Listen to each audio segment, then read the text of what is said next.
भाजी तयार आहे. करेमुवा, नळीची भाजी, अशी त्याला खूप वेगळी नावं आहेत. उष्णतावर्धक, ताकदवाली, गरमीमध्ये स्पेशली खाल्ली जावी थंड प्रवृत्तीची भाजी नक्की करून बघा आणि आवडीने खा. गरमीमध्ये आता ती बाजारात भरपूर येत आहे.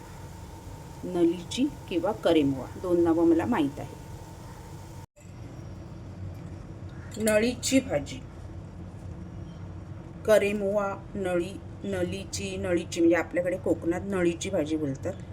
तलावाकाठी पाण्यात येणारी वेल असते ह्याची आणि मग ती अशी कोवळी तोडून घेतली जाते. रानभाजीमध्येच येते ही. नळीसारखं ह्याला हे दांडे असल्यामुळे कदाचित तिला नळीची भाजी बोलतात.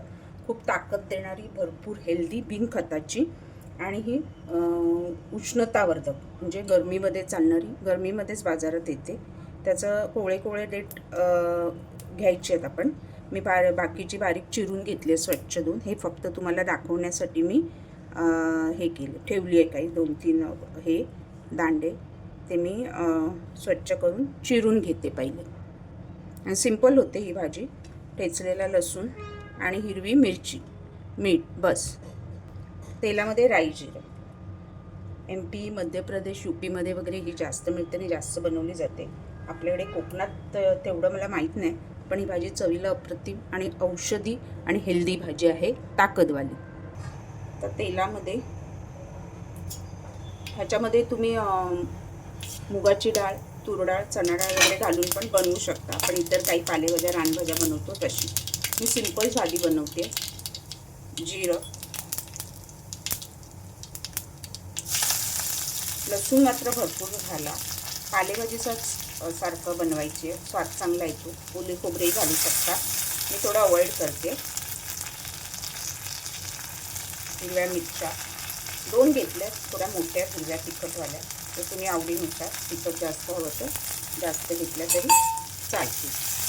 तर भाजी जास्त दिसते कापल्यानंतर, पण ती जेव्हा शिजवू तेव्हा ती अजून कमी होणार. मीठ आपण चवीनुसार ह्याच्यातच घालून घेऊया. मीठ पहिलं कमी घाला, भाजी जास्त दिसते म्हणून जास्त घालू नका.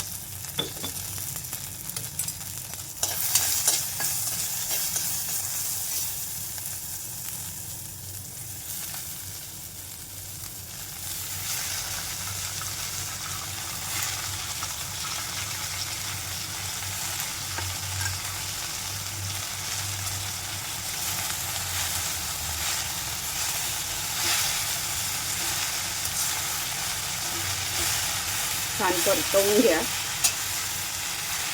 आणि झाकण नका ठेवू, कारण ह्या भाजीमध्ये पाणी भरपूर असतं. पाणी सुटेल आणि मग ती पातळ अशी पाणी राहील त्याच्यात. छान मिक्स करून घेऊया. मीडियम टू हाय गॅसवरती आपण त्याला शिजवून घ्यायचं. पालेभाजी शिजवतो तसंच. भाजी बघा मस्त आपली तयार आहे. थोडंसं शेंगदाण्याचा कूट घालावंसं वाटतोय मला, थोडा घालते टेस्टसाठी. तुम्हाला आवडत असेल तर तुम्ही घाला, नाही घातला तरी चालेल. आणि आपली भाजी करेमुवा आणि नळीची भाजी, अजून त्याला बरीच नावं आहेत वाटतं. भाजी तयार आहे. करेमुवा, नळीची भाजी, अशी त्याला खूप वेगळी नावं आहेत. उष्णतावर्धक, ताकदवाली, गरमीमध्ये स्पेशली खाल्ली जावी थंड प्रवृत्तीची भाजी नक्की करून बघा आणि आवडीने खा. गरमीमध्ये आता ती बाजारात भरपूर येत आहे. नळीची किंवा करेमुवा दोन नावं मला माहीत आहे.